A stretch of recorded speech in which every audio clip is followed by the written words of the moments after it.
La crise ne freine pas. D'abord, on n'a jamais connu autant de créations d'entreprises. En 2021, c'est quasiment 1 million d'entreprises. Et il y a 10% de ces créations d'entreprises qui se passent en région PACA. Ça, c'est vraiment. Donc, il y a un vrai pouvoir d'attractivité dans la région. Depuis 3 ans, d'une manière générale, avec toutes les crises qu'on a vécues, les entrepreneurs ont besoin de voir les solutions qui existent et qui peuvent fonctionner. Donc, c'est important d'être ici parce qu'en une journée, on peut rencontrer tout l'écosystème entrepreneurial à travers le réseau des chambres de commerce, à travers les experts comptables, à travers les avocats, à travers les collectivités présentes, à travers BPI, les financeurs et d'autres. On a de quoi réussir.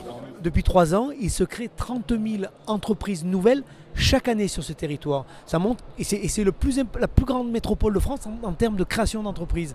Ça veut dire quoi? Tout simplement qu'il fait bon créer, il fait bon innover, il fait bon entreprendre. Ça se sent ici, il y a la confiance, et la confiance est le moteur de l'économie. Et nous, avec Martine Vassal, on aime les entrepreneurs parce que c'est eux qui créent la richesse. Ils créent l'emploi, ils prennent des risques au quotidien et pour cela, on doit leur dire qu'une chose, c'est merci. Aujourd'hui, il y a à peu près 2 millions d'auto-entrepreneurs en stock. Ils sont inscrits 3500 tous les jours. Au premier trimestre 2022, 502 000 salariés ont démissionné de CDI pour créer une entreprise, ce qui est colossal. Et donc on assiste à un phénomène incroyable que je qualifierais de nouveau regard des Français sur le travail, sur l'activité. Ils ont envie de liberté. Ils aspirent à travailler pour eux-mêmes. Ils aspirent à ne plus avoir de lien de subordination. Ils aspirent à faire ce qu'ils aiment, comme ils le veulent, comme ils l'aiment. Et ils aspirent surtout à concilier une vie personnelle et une vie professionnelle. Et finalement, ça marche. Le régime est là pour répondre à leurs aspirations.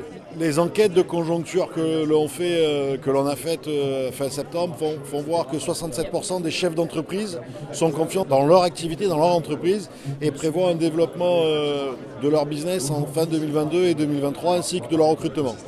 Après, tout ce qui se passe fait qu'il y a un certain nombre de nuages qui s'amoncellent dont on maîtrise mal, et notamment le fait de pouvoir avoir de l'énergie ou pas, avoir des coupures ou pas, le fait de pouvoir recruter ou pas, le fait d'avoir des matières ou pas, peut peser là-dessus. Donc il y a des nuages qui s'amoncellent, mais on reste majoritairement positif. Je crois qu'en période de crise, on crée des opportunités aussi, et qu'on a transformé ces entrepreneurs d'il y a 30 ans en des créateurs de valeur. Finalement, avant, on reprenait la boîte de son père, de son grand-père. On faisait des études pour aller dans une entreprise et surtout se protéger au niveau de son salaire. Aujourd'hui, l'entrepreneur d'aujourd'hui, il sort de l'école et il veut être entrepreneur, il ne veut pas être salarié. Donc oui, ça crée des choses, on crée des boîtes, on crée du collectif.